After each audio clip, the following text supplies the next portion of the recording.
Good evening, everyone. Welcome to our session of Mind Your Mind in a Pandemic, presented by UAL Alumni Association of India.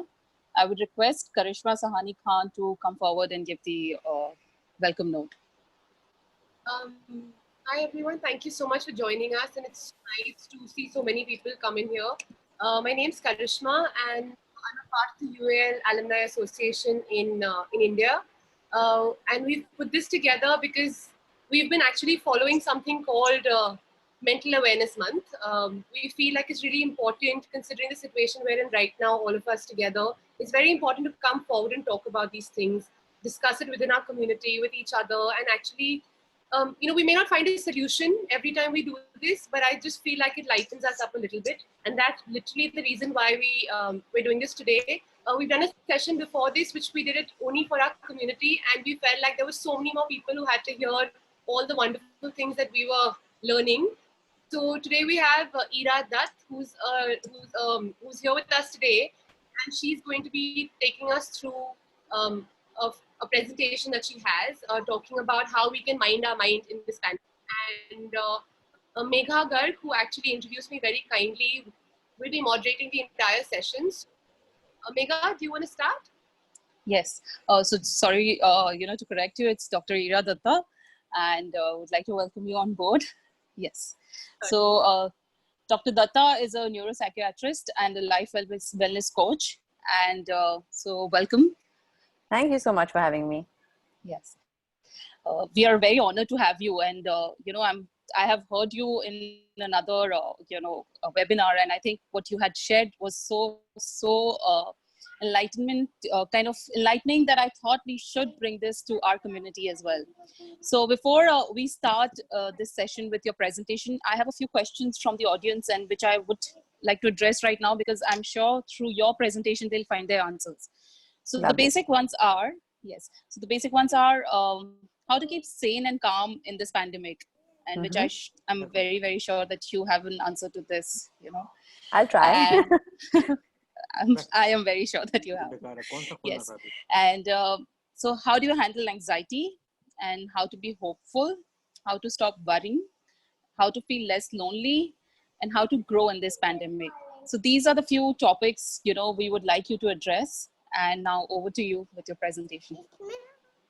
Thank you so much for having me, first of all. It's so great to connect with people from different fraternities, because honestly speaking, doctors are extremely boring people to be with. So with that, I will try to answer each and every question was just mentioned by Megha, but if I do fail to, then please let's take it up again in the end, and any individual questions which are there. Please be patient. My internet seems to have a mind of its own today. So if I get logged out, I have kind of kept 3 more phones on backup to get back on. Right. So I have a small presentation, and the reason why I like to do that is I like people being a little awake, because oftentimes I see that people sort of drift off into their sweet world. Is the screen visible? Yes. Perfect. Okay. There are a few questions which, Megha, were you able to make them into an opinion poll? Yes, we have. Don't release them as yet. We'll possibly do it maybe in a couple of minutes. I'll let you know when, right? Okay. So the topic I'm addressing today is minding our minds in the pandemic. It has a nice alliteration to it. And the core idea which I'll be trying to present is moving ahead with some realistic positivity, because I know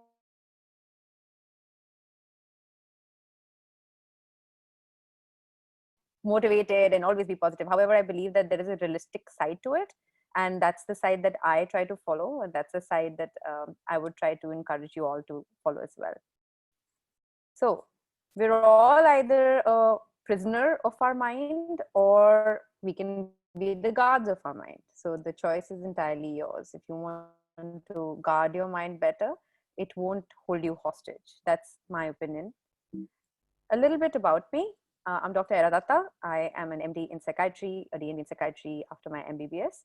And I practice in the city of joy, where I try to bring joy into people's life.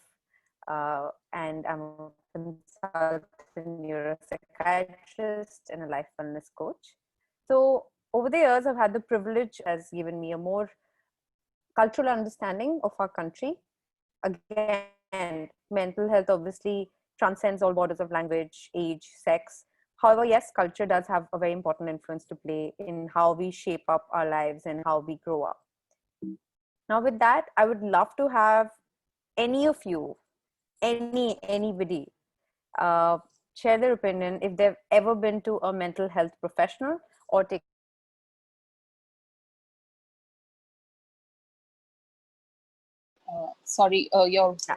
voice has moved. Sorry, can you hear me now? Yes. Yeah. So I was asking anybody to please come ahead and speak up about if they've ever been to a mental health professional or taken a family member or loved one to a mental health professional, and what their experience with that has been. Sure, anybody, please. Maybe the moderator can decide a couple of people. Yeah. So anybody who wants to volunteer for this? Maybe you can drop it in the chat and then Mika can see it more easily. Yes. Megha, I can start if you want to get the ball rolling. Yes. Great. Yes. Okay. Please. Cool. I'm so sorry about pronouncing your That's name fine. wrong. It That's was fine. clearly an overlook. But It's so I absolutely okay. had, so I actually did visit someone last year, and I was dealing with a couple of things. I was not sure what it was. I didn't really know why. I really didn't have many answers. And then someone recommended I go and meet someone and speak with them and just talk to someone else apart from my own family and friends, because sometimes when you talk to them, all the feedback you get is very, very like one dimensional, and True. it's constantly like taking sides. I felt like that was happening. So I must say that the sessions really helped me, and it is something that now I view not as going to when I have a problem, but going to it a little bit more regularly, because I feel like it's a good release. Lovely. So it worked So do you out. believe your perspective changed before and after? Yes, definitely. And I think sometimes you just want to be listened to, just that helps sometimes. So it definitely did help me. I'm still, it's not something that works out overnight. Absolutely. Yes. Thank you for pointing that out. It's not a magical trick that we do. So Yes. you're absolutely right. I'm so grateful that you were so forthcoming about your experience. And what I would like to address is that as a mental health professional, what I deal with is with issues of the mind, emotional health, psychological health, relationships very often, and well-being in general. But yet the society continues to hold a big stigma towards mental health, and it's a lovely initiative that you all are doing about talking about mental health so openly.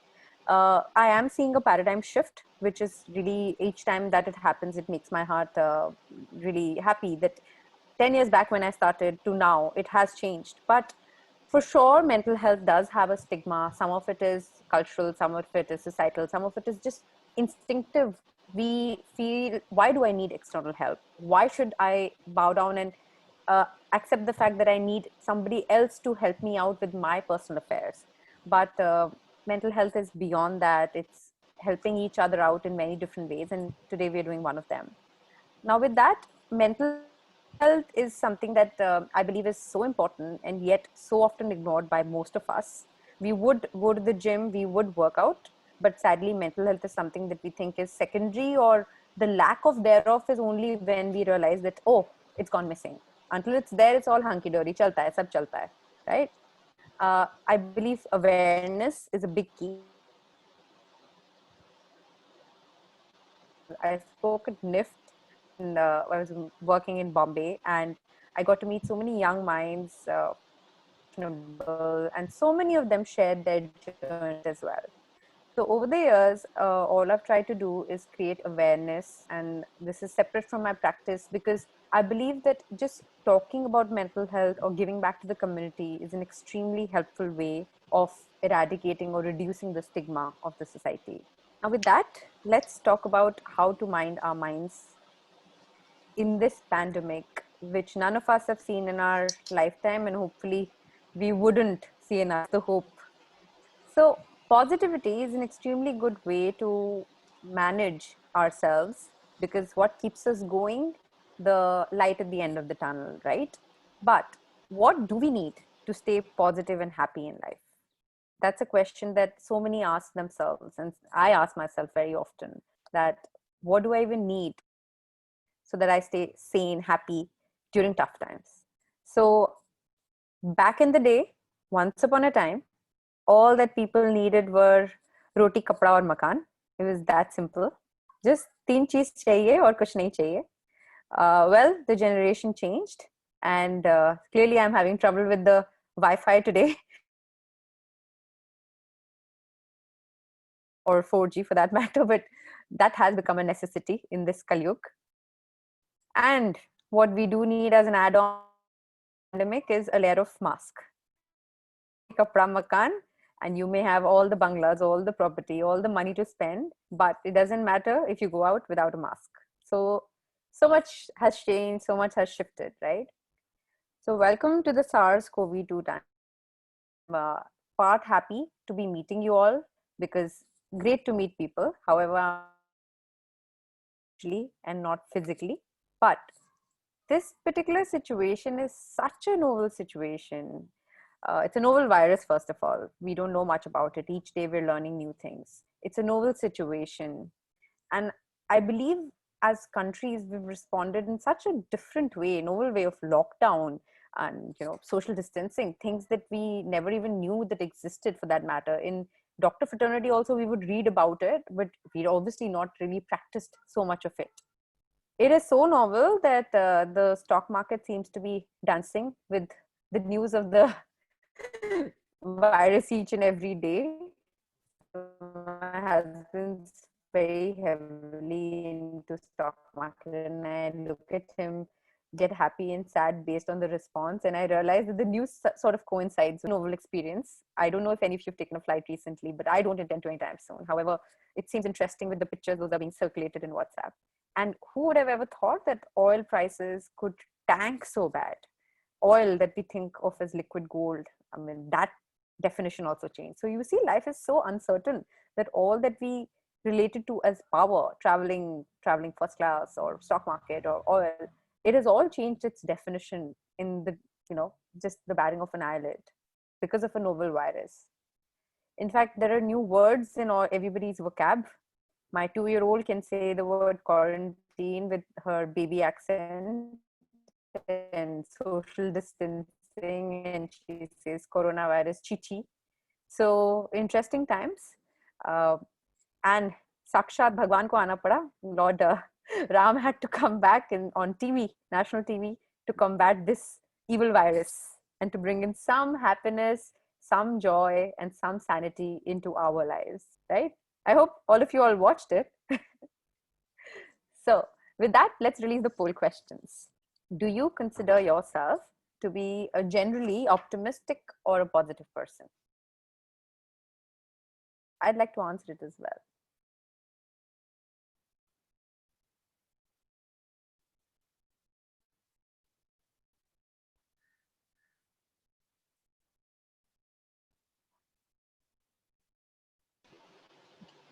So request everyone to just give their answers on the poll.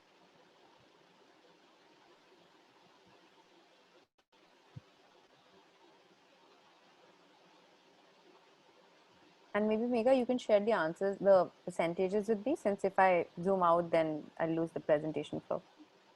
Okay, yes. So, Karishma, can you help us with that?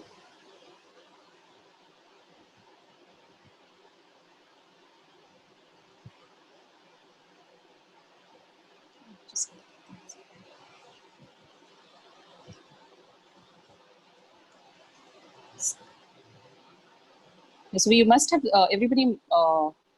People can see there is a poll. No problem. We can take a minute. So you must be seeing a poll on your screen. You just have to type any one of the answers. It's a simple question. Okay. Okay, great. Can we have the answers to this one? How much percentage people said that yes or maybe or no? Yeah, I'm sharing the results with you guys. Can you see it? Wow, 70% of you all believe that you all are mostly optimistic or positive people.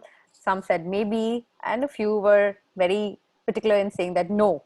I do not feel like I'm a positive person. Great. Good to know. Out of the 70% people, I'm so happy for you all. However, I believe that some of them may perceive themselves to be happy on most days. And that's how it is. We cannot always be optimistic or always be a positive person. So great. Great to know that I'm dealing with a more positive crowd. Right. Okay. So moving ahead, we'll come back to the other poll answers later as we progress with the presentation. The reason why I asked was, if 70% of y'all who believe that you're more positive, do you believe that the corona situation is a more positive or a negative situation? Now, I don't know how many of you believe that it's a positive situation. However, I do know a lot of people who believe that they're conflicted. So this gentleman here, his memes keep me going.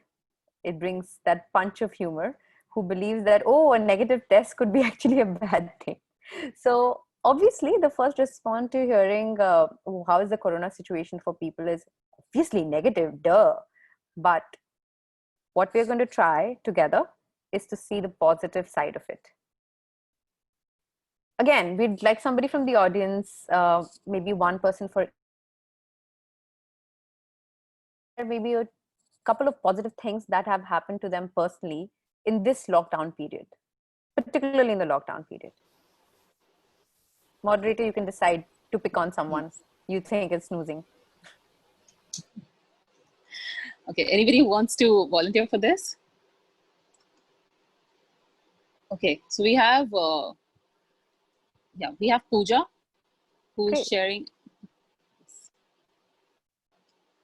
Pooja, you want to share something? Hi, Pooja, introduce yourself, tell us what you do, and please share the couple of positives that have happened for you in the lockdown.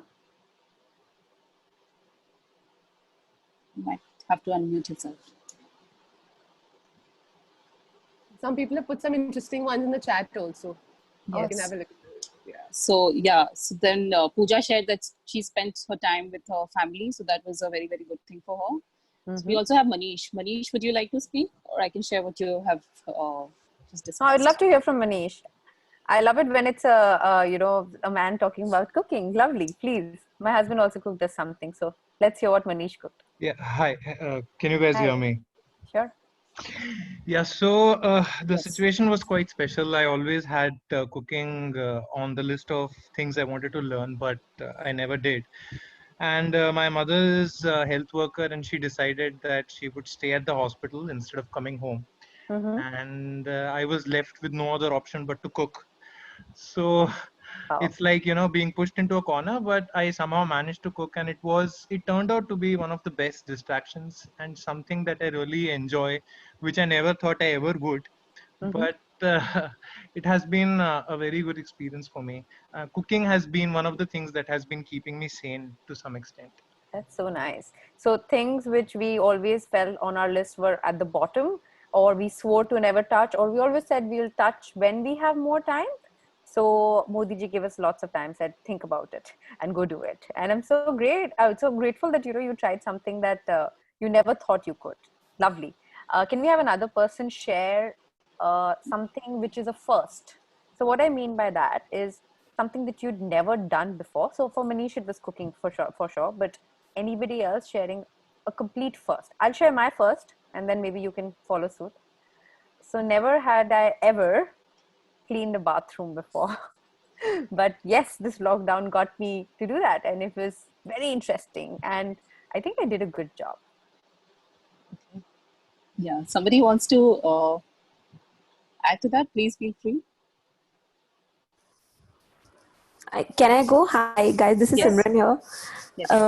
I guess we all have clean bathrooms. Whoever has been to UAL, I'm sure who's studied. I hadn't. Yeah, because we all have stayed all by ourselves in London, at least for a year. So we have known that. So me personally, I am a photographer, and you rarely get chance to organize your hard disks and data and all, which is like a major thing. Yeah. And I think I have got like 5-6 hard disks and all lying around. And I think I was like, okay, fine, where should I start from finally?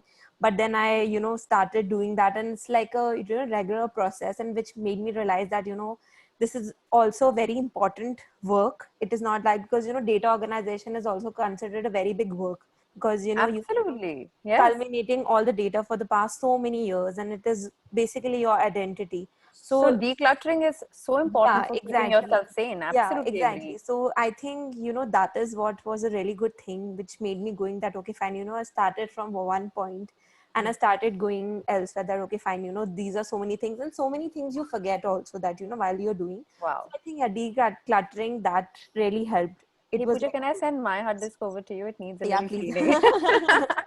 Thank you so much. Sure, And it sure. is on my to-do list. So Yeah. thank you for reminding me of that. I still have a few days. I think I can do that. Great to Yeah. hear that first. Yeah. What about anybody else who got a badge of honor? Any achievement which you figured that you got during the lockdown period?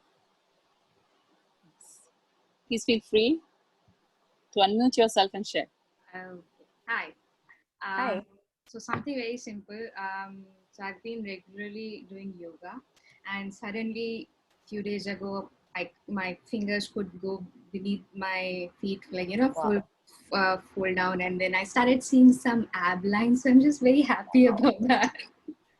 That's really commendable. That is an achievement. I think you deserve an ice cream today for that. That's really good. I mean, see, physical goals, mental goals, organizational goals, achievements in the form of learning something new. These are great things, and thank you for sharing. I'm happy that I have a crowd which is extremely interactive, and with that, I'd like to move ahead and say, if the virus has taught you anything positive, or if it's taught the world anything positive, with situation, or panicking about it, for that matter. So these, according to me, are the positive sides of the pandemic. To begin with, I see more and more people covering their mouth while sneezing, and this in India particularly is a big problem. Wouldn't you agree? I mean, with due respect, overseas maybe people are a little more civilized, but in India, we're just rampantly coughing and sneezing everywhere. As a doctor, it's a dream come true. That's obviously protects you against so many communicable diseases in itself, not only just coronavirus, but so many other things. Masks have become imperative. So back in the day, we would only see when we would go to Southeast or certain countries, where individuals who would have a cough or cold and they would wear a mask. However, it is so much of a welcoming change that more and more people, or almost everybody right now, is doing it, even if it's forcefully done. I believe nature is healing is one of the most beautiful things which has happened in the last few months of lockdown. We've seen such nice videos, pictures, and virtual tours of all these destinations, or even Mumbai, or even the sea for that matter, that things have started repairing, and Mother Nature got a pause from us. We've been abusing her for far too long.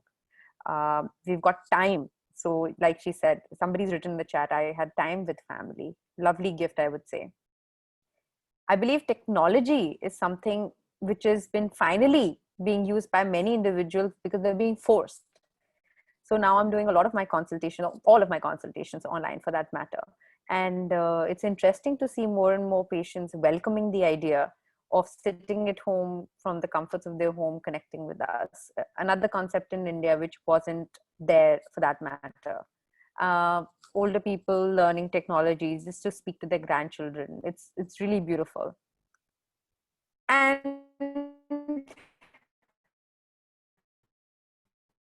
like Manish, we're enjoying some of these division of labor, which is sort of boyfriends, live-in partners, husbands, or just the other way around also. I know a lot of women who would not like to do these things, but are now compelled to do this. And that is also such a welcoming change, because eventually we should all be able to sustain ourselves a little bit, right? Idea of help is great, but you should be able to help yourself as well. And innovative things like playing Tombola from your balcony, I think only Indians can think of that. That is just way too cool. And being together with your family and finding time to think about what matters. I would say more and more people have reached out for life coaching during this period, simply because they had time and they wanted to understand that why were they making this vicious circle. So great if you've got time to think and reflect. So if you had a first, if you learned something new, if you have a badge of honor, then the virus has done something good for you and you have grown. So growth was one of the things that Meka mentioned as one of the questions. So yes, growth has happened to each one of us. Who would have thought that we can go without online shopping for so many days, right? So you know you have more self-control than you usually would give yourself credit. I know I would. So positivity can be found in the darkest of situations. And the idea is to just look for that silver lining. I know today, just a little while back time since morning, but I put out this story. The first part of the story spoke about all the hardships I'm facing since morning. Internet, consultations being disconnected, so many other issues. And my second story instantly was about the good things which have happened. And I realized they are, if not equal, a little bit more than what has happened negatively since morning. I've connected with you guys. That's also a very good positive. It goes down in the list now. So we can always pause, reflect, and look at the silver lining in each and every situation. Well, while I say that, of course, I like to make things a little flowery, but we cannot be unrealistic. We cannot be so unrealistic, like we don't care about anything and like the world hasn't changed. Of course, the world has changed. This powerful man here thinks that everything's fine. He can go without wearing a mask. You and I cannot, right? We can't hear you clearly. I think your so let's talk about the elephant in the room. Stress. How many of you have been feeling more stressed out? We did the poll, right? Can we just have the answers to that? Can you hear me now? I think my network is a little unstable. Is it okay now? Yeah, your voice has been breaking. Yeah. Just give me a second. I'll connect to another internet.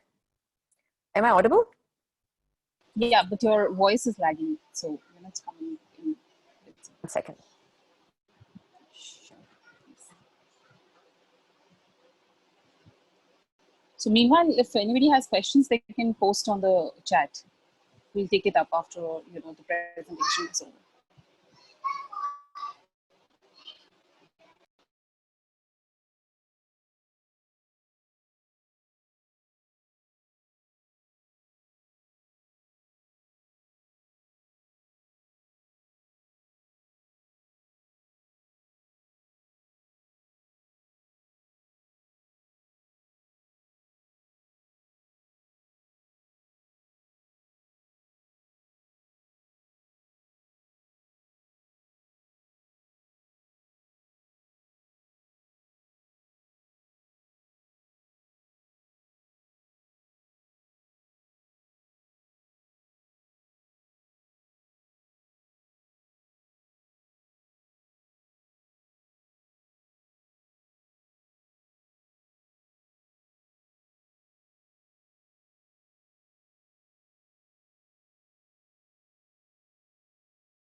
So we'll be taking questions shortly. Thank you for your patience.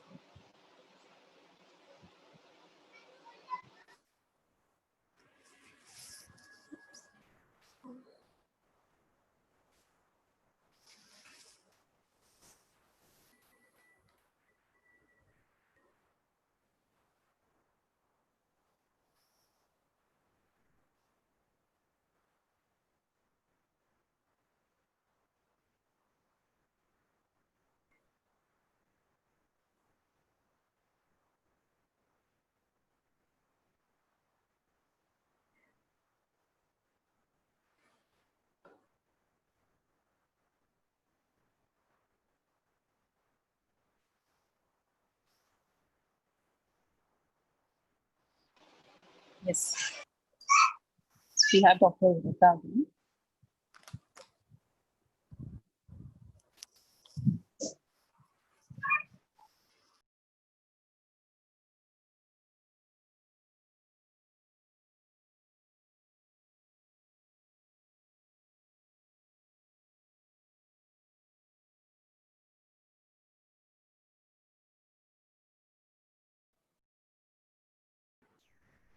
Yeah, hi, can you hear me now? Yes, we can. Right. I don't know if my share screen, yeah, got it. Is the screen visible as well? Yes. Yes. Okay, all right. So a lot of you have said sometimes, and I would agree that very few people who have some clinical issues are the ones who may feel stressed most of the time. However, most of us realistically feel stressed, and then we talk ourselves out of it, and then we again feel stressed. The bouts. Now, yes, the stress is real, the struggle is real, and we cannot keep on distracting ourselves with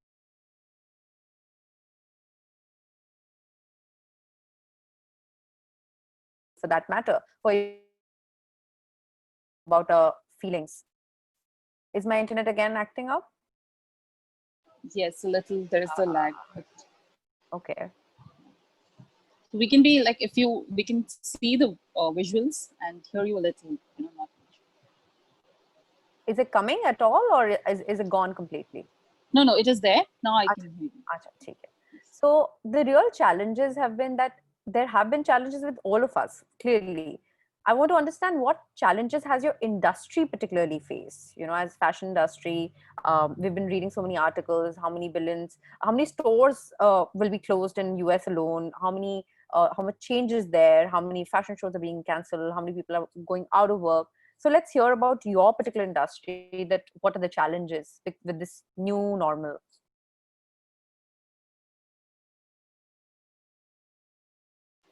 So we had a few people who were asking such questions. So somebody wants to go forward.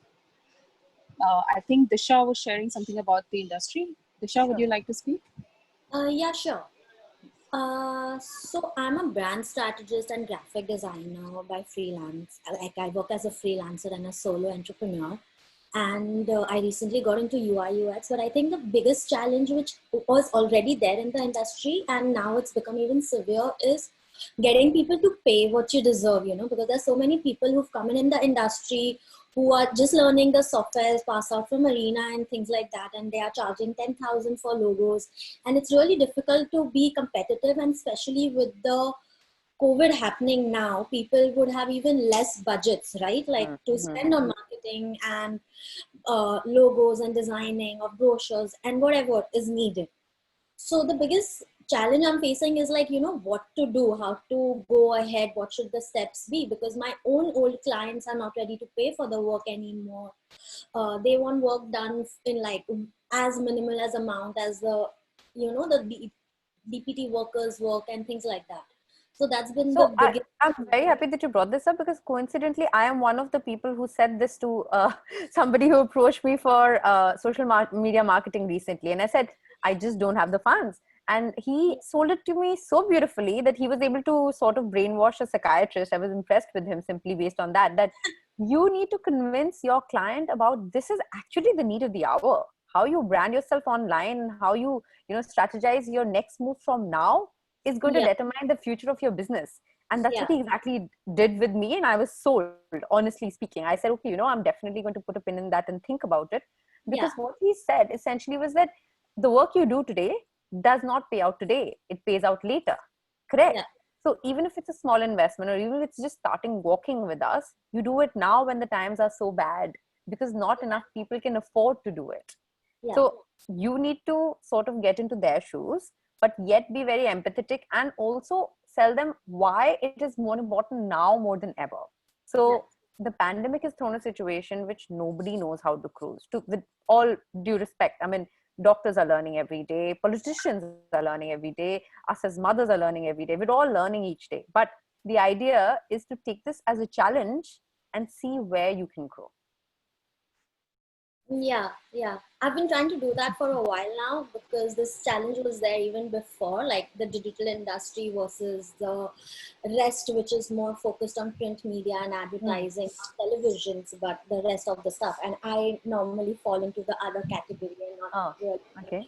digital and the social media and things like that. So I've been thinking like about getting more into the digital space and things like that. Fair enough. Absolutely, Yeah, absolutely agree. And yeah, all the industries, in my opinion, are facing some of the similar challenges. Of course, each industry is unique, and yeah, my screen seems to have, yeah. So, work from home, I believe a lot of you must have done it and been doing it even before the pandemic. yeah. So that's not an unfamiliar concept for you all. However, for teachers, for doctors, for so many other people, it's a new concept, right? So that has been a real challenge. If your partners, your parents, or somebody else has just started working from home, you'll find that challenging too. So if your dad was not at home all this while and now he started staying at home and wants to hog your internet bandwidth, you know that's a challenge, right? Similarly, if your partner and you are both sitting at home and working from home now, like I can see a cute little baby playing in your background, Karishma. So I have one as well playing outside. So similarly, you know, my husband is also a doctor and now we're both a lot at home. So it's changed. The dynamics have changed. I think that has been a realistic challenge we're all facing. The insecurity about jobs. Yes, a lot of people have been laid off. It's been very unfortunate. Factories have been shut. I know karigars have not been paid for months, and I mean, their house works on day-to-day wages kind of things. Children's education has been a question mark for mothers, fathers. They're wondering, how will the child learn this? When will the schools reopen? I believe boredom has been unanimously everybody's challenge at some point or the other. The worry, finances, and when you stay for too long in confined spaces with people, then you tend to have conflicts with them. So these are realistic challenges, and what will happen next? That's a bigger challenge. When will the lockdown open? Oh, it is open now. What will happen? Then what will happen? When will the vaccine come out? So these are challenges which I suppose every industry faces, and it almost renders us helpless, so to speak. That's how we feel at times, and that causes a lot of stress. So what we should absolutely ensure doesn't happen with stress is this: you should be sure that your lid doesn't get blown off. So the idea is to take micro doses of the pressure off every now and then, even with this situation in general. Otherwise cooker phat jayega, and that does happen. And the only way that I see anybody doing that is by trying to achieve some form of balance. Clearly, this is not a very good example, but this is how hard balancing is, isn't it? Especially with work, home, new challenges, mental health, physical health, relationships, so much more. So with that, I want to again address one question which I left out, Megha, I'm sorry, was, is stress good? Is stress bad? Or do you not know? Can we have it in the chat box maybe? Stress is good, stress is bad, or we don't know what stress does for us. So we did take a poll on that. I'll just give you the result. Sure. Yeah, so for the stress part, Karishma, yes. Yeah, it's showing. Yeah, thank you. So 26%, no, sorry, I didn't put that in. That's what I said. I was pretty certain I didn't bring that in. Yeah, I missed that out. Okay. So there's a new question, guys. So, all right. So is stress good or bad, or you don't know?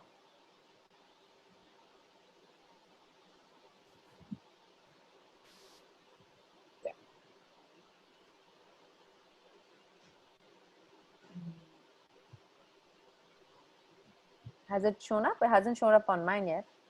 No, I think people are going to answer in the chat right now because getting the poll will take a while. Yeah. Both good and small doses. Let's hear from more people, please. Sometimes stress is good.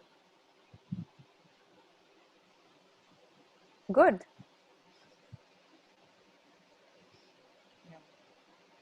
So I like the unanimous vote of saying good in small doses. Some people think it's bad. Short bits of stress are doable, but too much is terrible. Absolutely agree with that one. So stress Can it be good for you? I would agree, yes, in microdoses, like somebody's already mentioned. So if you do not have stress, so you're Netflix and chilling all day, this is where you're at. This is where I think all of us were at in the beginning of our lockdown, right? You're like, oh yes, chutti. But then a little bit of stress starts creeping up when bills need to be paid, when projects need to be turned in, kaam nahi mil raha hai, so many things. And you start to kind of get a little motivated. There's a sweet spot that we all have. Everybody has it differently. Some people perform better under stress. Some people cave immediately. However, we still have that sweet spot where you feel that I'm doing a good job, and that's the right optimum amount of stress. So yes, stress is good for that reason. Because if you didn't have stress, then you would never show up to work. You would never show up to the airport on time. You would never get up and go for that exam in the morning, right? But when stress becomes unmanageable, the same amount of stress also may become unmanageable. Say you're already faltering and procrastinating and not delivering on the dates that you were supposed to. Stress now starts to freak you out, and you eventually crash and burn. My screen froze again. Okay, yeah. So this is essentially where most mental health problems crop up from, stress. So that's the basis of a lot of mental health issues. My way of dealing with stress is extremely simple, and this is something that I vouch for personally and professionally. If there is a challenging situation, always ask yourself a few questions. Number one, are these factors under my control or not? So when it comes to the pandemic, clearly not under our control what the government does, what the virologist is coming up, what the medical fraternity is saying. So yes, you cannot do anything about it. You have to stay home, not under your control. Similarly, if you have a big assignment and time is of paucity, how much of it is under your control? That is under your control. However, if you're expected to deliver it just tomorrow, well, you'll have to move around it. Similarly, if you're having an issue with your partner, what is under your control versus trying to control them? That is another important thing. Next circle is influence. Now, this is the small area where certain action of ours can change the outcome of the situation. Meaning, say if my child isn't washing hands after coming back inside, and because of the corona epidemic, I say, you know what, wash your hands. So yes, it is not directly under my control, but I can ask my child that, please wash your hands. Similarly, if somebody else is sneezing on my face, I can say, can you please be a little more careful? However, then there is a part which is just not under your control. You can be concerned. So how we deal with Mother Earth, how plastic in water is affecting you. What is under your control? Yes, don't throw that plastic or buy reusable plastic. However, be concerned, but there's nothing that you can directly do about it. Similarly, with each and every stressful situation in your life, if you simply ask yourself, is it under my control? Is there something that I can do to influence it? And should I just be concerned about it, but not let it be the epicenter of my world? Most questions find their answers very easily. And try it and let me know if it works for you guys in whatever situation that you'd like. You could take up a few situations in the end, maybe. So now when it comes to increasing positivity, I have certain simple fundas which I preach, practice, and I believe works for most people. So just like a table which is steady, positivity has 4 major pillars. One is cognitive, how you think. Second is your sensory positivity. Third is your physical positivity. And fourth is your emotional positivity. So contrary to the very popular belief where people keep saying, think positive, acha hoga. Think positive, acha hoga. I also believe these are the other 3 pillars which often gets missed out on by most people. And those are the ones that we also need to enhance because they're extremely important. So before I talk about enhancing our cognitive positivity, let's talk about what are the factors which make you feel negative in day-to-day lives. Let's hear from some people. What are the factors which decrease your cognitive positivity or add a load of negativity? What bothers you all? Maybe the broad theme. Yes, Manish has shared that it's the news. Oh yes, absolutely. And Tisha has shared news and relationships. Yes. So then when Ankita, things don't when things don't go as per your plan, use that Funda, I just told you, is it under your control or is it not under your control? Right. Not having control over work and not being able to take a break. Is it under your control? Yes. Taking 5 minutes off is under everybody's control. So there's a very famous anecdote in which this master yogi is asked by his disciples that, Master, tell me. So he's a master yogi, but he does everything like you and I do. He has a normal life. So they ask him, so how long do you meditate for? How long do you practice your this thing for every day? And he says, everybody expects him to say 3 hours, 4 hours, 2 hours at least. And he says 5 minutes. And everybody freaks out and they say, you just practice what you teach us all day for just 5 minutes? He's like, each time I practice for 5 minutes. The idea is we always have time for 5 minutes. We may not have time for 2 hours or 5 hours of wellness or mental positivity, but everybody has 5 minutes of taking a break from the laptop, the household chores, or whatever it may be. So just 5 minutes. Next is future plans. Again, some of it is under your control. Clearly, you didn't expect the pandemic to happen, so not under your control. So let me explain what I believe are the most common cognitive, I call them vampires. So for you all, I've written depleters to sound a little fancy, but I think they're vampires because they suck they're like dementors or like vampires because they suck the positivity out. So yes, news, watching negativity. Oh my God, news is just full of ye hua, wo hua. Literally almost nothing is positive. Breaking news, this dear friend of ours, which is another source of news, by the way, fake news, WhatsApp. I believe every forward on WhatsApp should be scrutinized by someone. So WhatsApp is a constant source of adding more layers of things to your brain.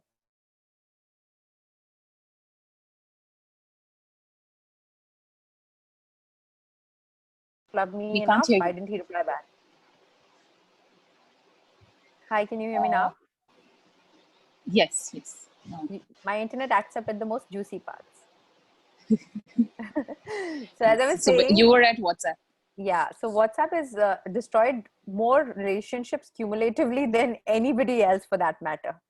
Because the way we read a message depends on our thinking and our emotions, whereas we read the same message as, okay, I'll talk to you later, as, okay, I'll talk to you later, means he's ignoring me. Or, wow, okay, I'll talk to you later, means he wants to talk to me. So WhatsApp brings in a lot of cognitive negativity, according to me. All these gadgets, for that matter, they're just bombarding us. One of the ways is to not let them suck your energy, staying away from negativity, negative news, or at least an overload of it. I don't mean to say cut off news entirely, guys. Obviously, be well aware. Am I audible now? Okay. Yes. Great. What about staying away from negative people? Is it possible? Let's hear a cheer. Is it possible to stay away from negative people? No, it isn't possible. I unmuted myself to say that specifically. I don't think so. That's all. Okay. Yeah, it's impossible. So what should we do with these people? Cut them out? I think we need to learn. No, we can't How cut to- people out. We need to learn how to deal with it, because no, we can't cut people out. What if we were the negative person for somebody? How would we like to be dealt with that? That's my question. Say I were a negative person for my family. What do you believe I would like done with me in context of them? So that's the food for thought, because I always tell people, when you're facing somebody negative, which is so often, whether it's your partner, whether it's some other important relationship, whether it's your own parents or so many other people, yes, you cannot cut out. Boss, still perhaps you can get a new job, but all these other relationships, what do you do? So just try thinking from this empathetic point of view, that what would you do if you were the negative person in the equation? And yes, many oftentimes we are the negative person in the equation without even realizing it.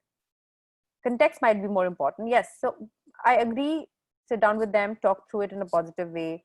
Context might be important. Yes, that may be positive or normal for them. That's a very empathetic way to think about it. Thank you for sharing that. But these are common cognitive depleters. So we've got to find a way to enhance our positivity, right? Now, my rule number one in enhancing cognitive positivity is something which everybody in this chat fits with. And I'm so happy because you all fit in it, but not everybody fits in it. That is create more versus you consume. What is that? We're endlessly on social media, right? We're endlessly on YouTube. We're endlessly seeing beautiful feeds. We're endlessly learning recipes. However, if you're only consuming and never creating, then the ratio is very awry. So the social media guilt or social media, whether it's competition or depression that we talk about these days, is essentially because more take a picture and add it to your social media feed. What I intend to say is if you've learned something, whether it's a webinar, whether it's somebody else's feed which you thought showed a nice recipe or a YouTube video, try to create it. Do your own spin on it, because that increases your positivity. So Manish's dish, we don't know what he cooked, but whatever he cooked was the best dish, and he must have obviously gone through a couple of videos, hopefully, or asked mom or asked someone. The idea is he created. So what we create is almost like a baby to us because it makes us feel extremely happy. So Manish, what did you cook? I'm interested to know in the chat.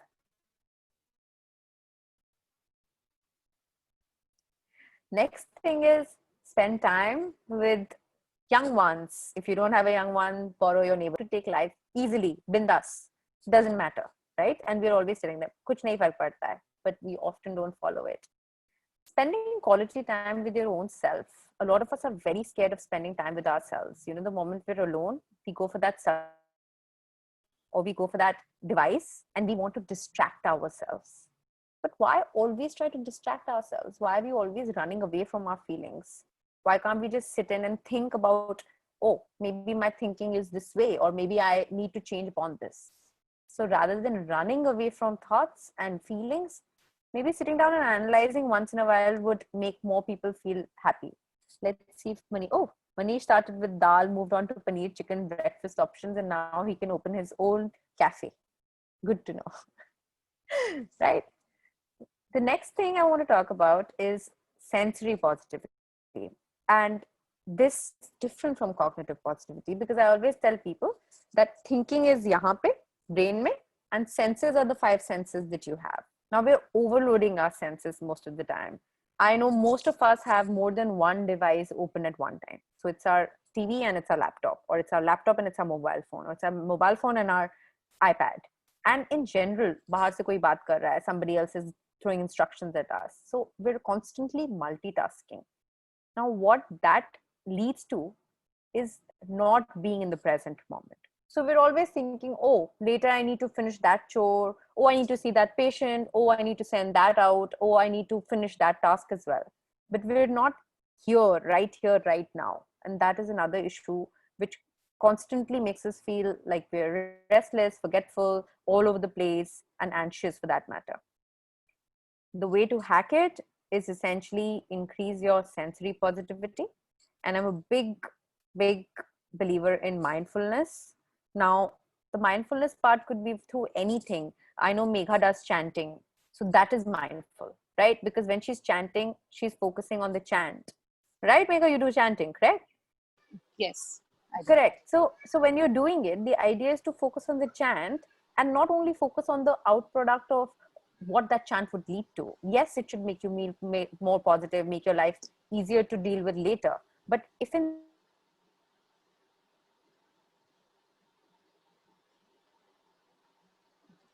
We can't hear you.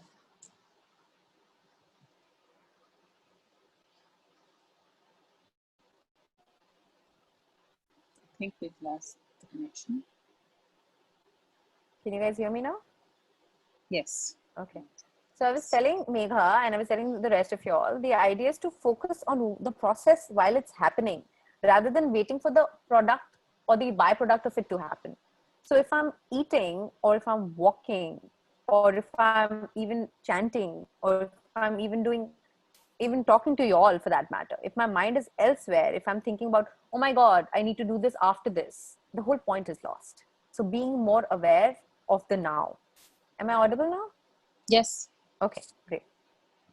The next thing we'll round up because the internet seems to kind of be giving up now. So the next thing that I want to focus on is definitely physical and emotional positivity, for which a dose does wonders, and that is dopamine, oxytocin, serotonin, and endorphin. Now, dopamine is your motivation chemical, oxytocin is your love chemical, serotonin and endorphins are your happy chemicals. We all have them, but we need to know ways how to stimulate them. Now, everybody has a different way. My idea of stimulating endorphins and dopamine is by just moving. And trust me, even on a bad day when you don't feel like exercising or moving, just a 5 minute something to rev up your heart rate, something to just get you a little sweating will make all the wonders. You'll thank me for it, trust me. When it comes to oxytocin, when we hug those teddy bears or those stuffed toys when we are younger, it actually releases oxytocin. Also, when we hug up and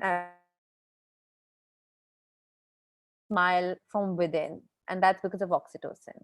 So laugh more, watch more funny content rather than just depressing content, snuggle your loved ones. With that, I'd like to say that if somebody asks me that is positivity easy to bring about, even though I'm in this space for quite some time now, I would say yes and no. There are days and there are days when you can't. So like I said in the beginning, positivity has to be very realistic.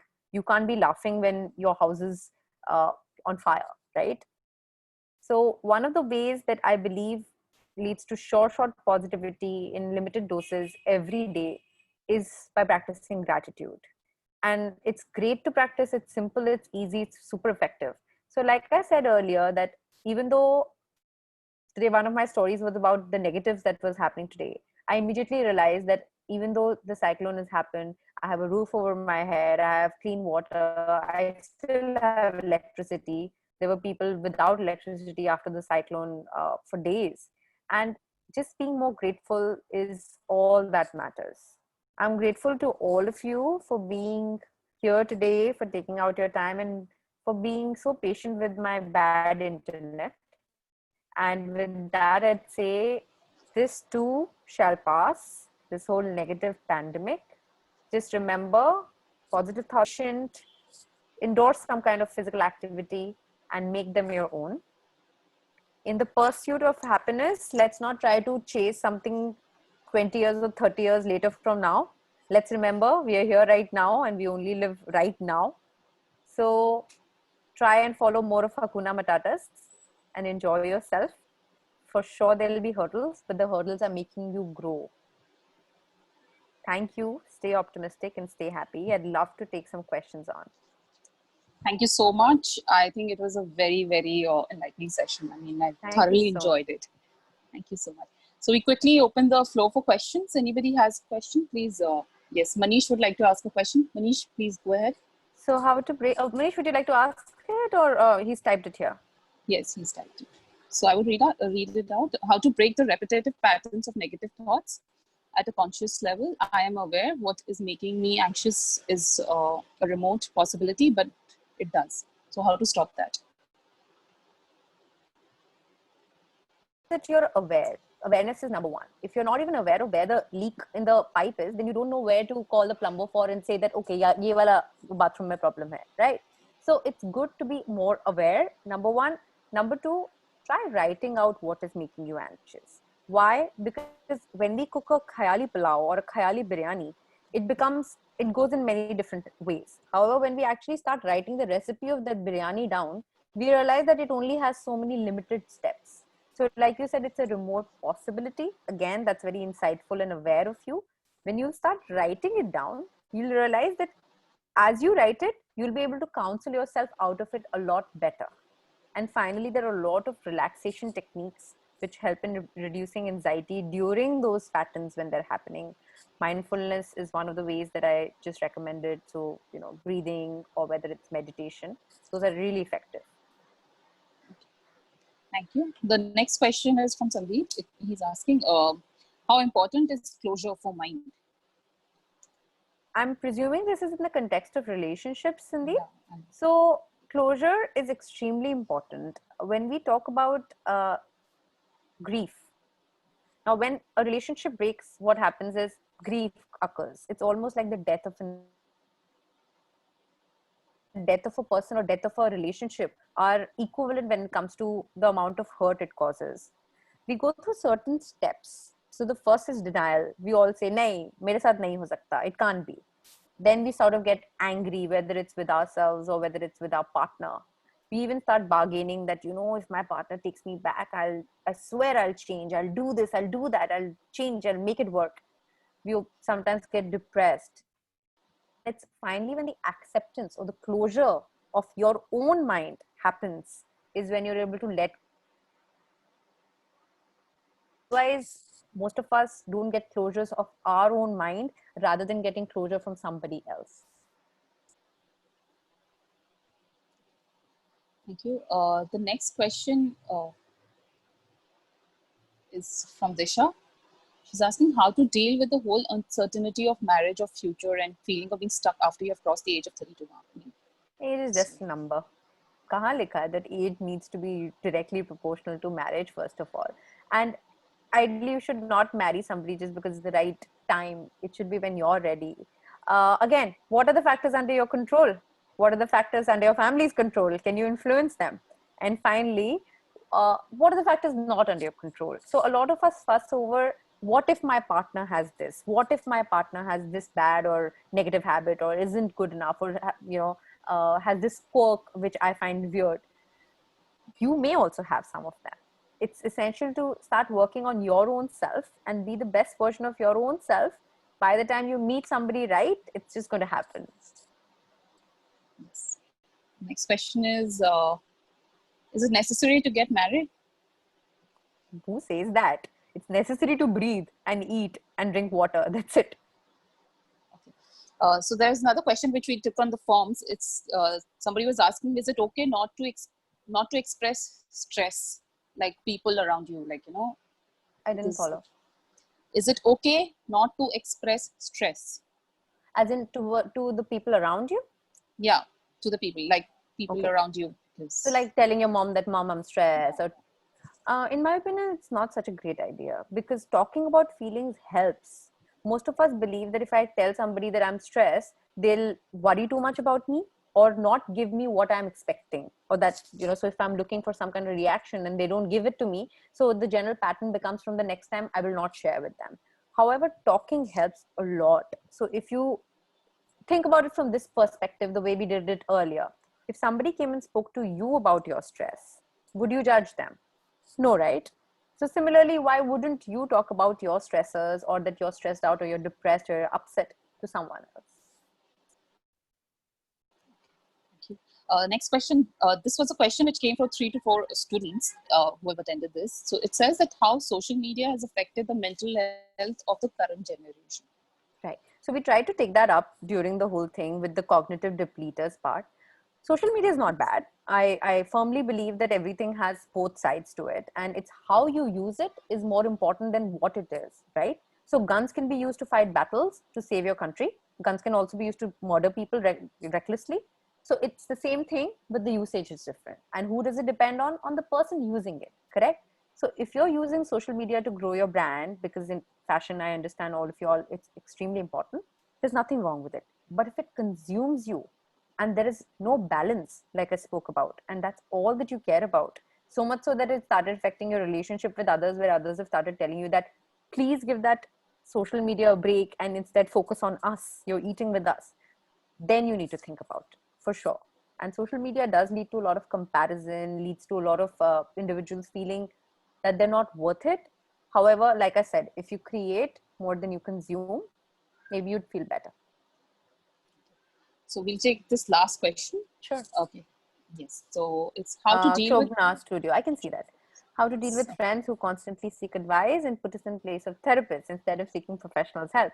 As such friends in life who I feel need to seek professional help and have figured details and passed on, but instead they believe in seeking solution therapy for friends who are not equipped to help. That's really, really common, and that's very insightful of you to pick on the fact that they're using you now as a therapist.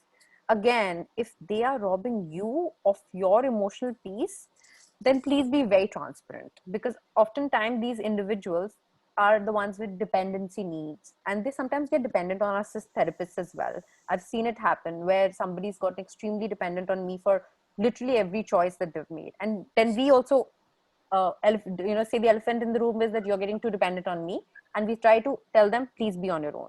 The reason these people are either leeching on to you, Shobna, are number one, you're extremely approachable, which is good, but please learn how to say no, otherwise it'll start impacting your mental health. Number two, so that great. Yeah, Shobna.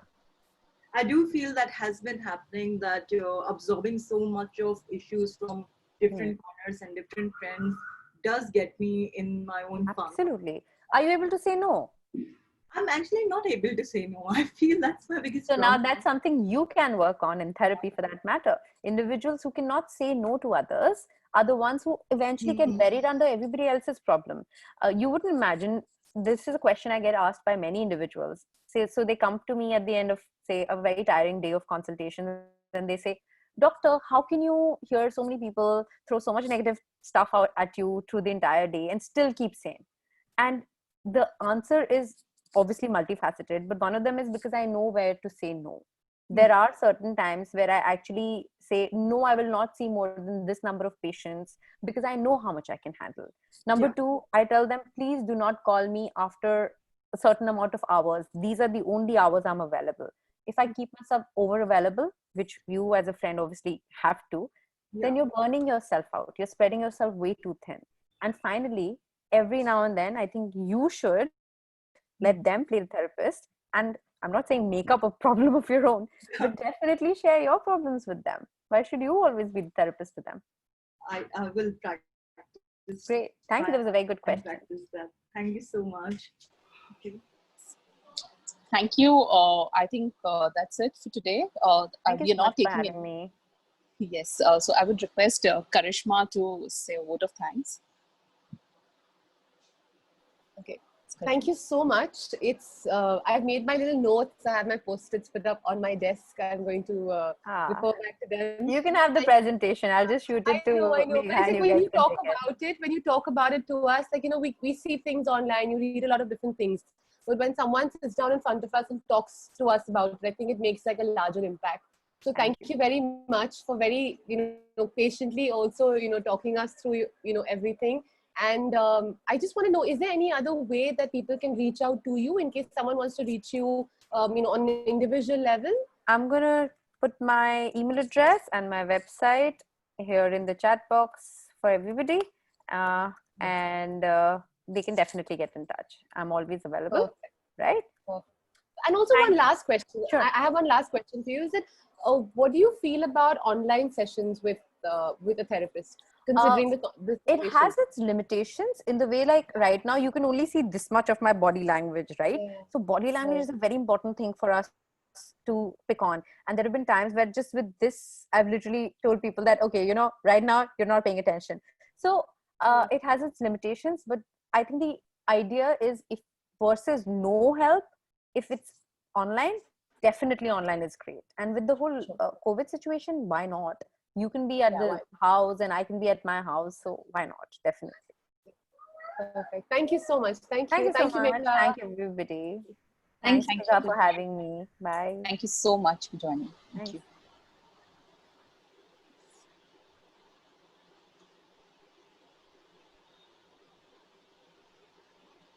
Thank you, everyone.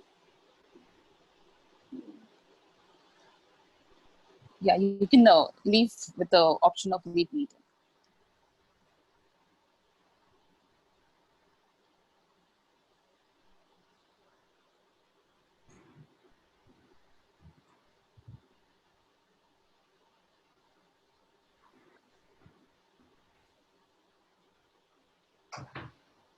That went really well, I think.